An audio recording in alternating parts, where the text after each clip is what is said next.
He never believed in do-overs, especially, not with family Eric had grown up, idolizing his father, a stern, composed man who valued order and kept emotion at arm's length. But that reverence had faded. The day his father remarried, Evelyn had arrived late in his father's life after. Eric had already carved out his independence. To him, she was never more than a polite stranger who'd found her way into their family photos. Now standing before the house his father built, Eric felt a strange pressure in his chest. The autumn breeze carried the sharp scent of pine and brittle leaves, scraped the pavement at his feet. He wrapped his coat tighter around himself, staring at the front door. It had been over a year since the funeral. He'd avoided this place ever since, but today wasn't about choice. Evelyn had called her voice calm, but tinged with something urgent, something he couldn't ignore. He stepped onto the porch and paused his knuckles inches from the door. Then he knocked. The door creaked open.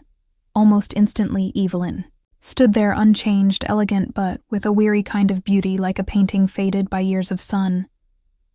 "I didn't think you'd come." "So," she said softly. Stepping aside, Eric didn't answer. He walked past her into the familiar space. The scent of cinnamon hit him, the same smell that had filled the house during holidays when his father was still alive. It lingered now like a ghost, comforting and cruel all at once. "I appreciate you being here," Evelyn said, behind him, folding her hands. "There's something I need to discuss with you."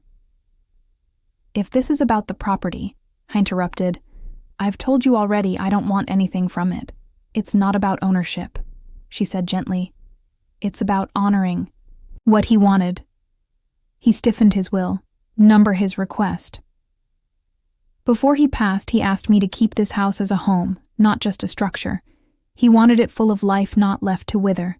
Eric turned to her, the frustration already simmering, and he thought, "I'd help with that." She nodded.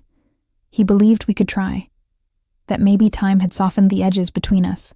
He let out a humorless laugh. We were never close. He knew that. "Yes," she replied, "but he also believed you might see things differently one day." Eric didn't know what unsettled him more. The idea that his father had hidden this from him, or that Evelyn was asking him to be part of it. Now he crossed his arms.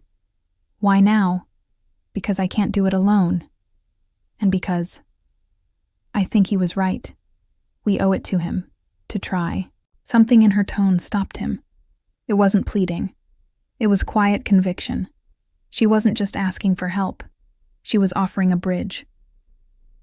They stood in silence, as the wind whispered against the windows. "I don't know if I can." Eric finally admitted, "I'm only asking for a chance," she said. "Not for me, for him." He followed her to the kitchen, the one room that still felt like it belonged to his. Father Evelyn poured tea into 2 cups, with practiced ease.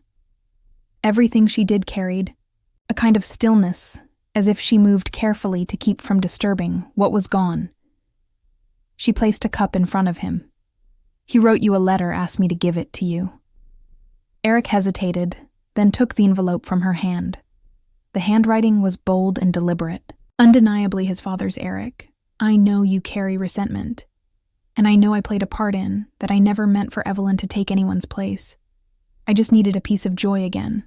I hoped you'd come, to understand that love isn't betrayal.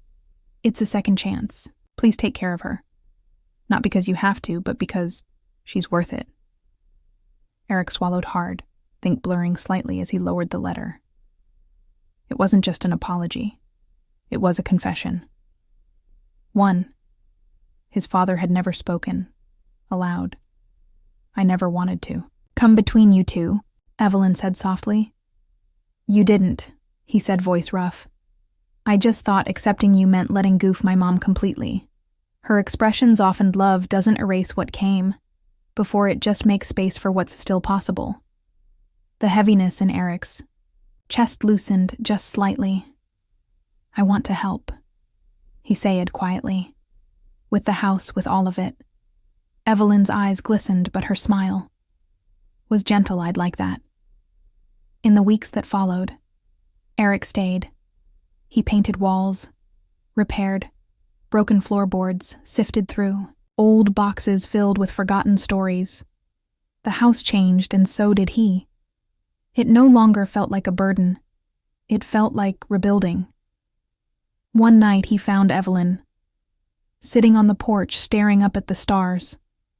"I used to think letting go meant forgetting," he said, joining her. She looked at him, her voice barely above a whisper.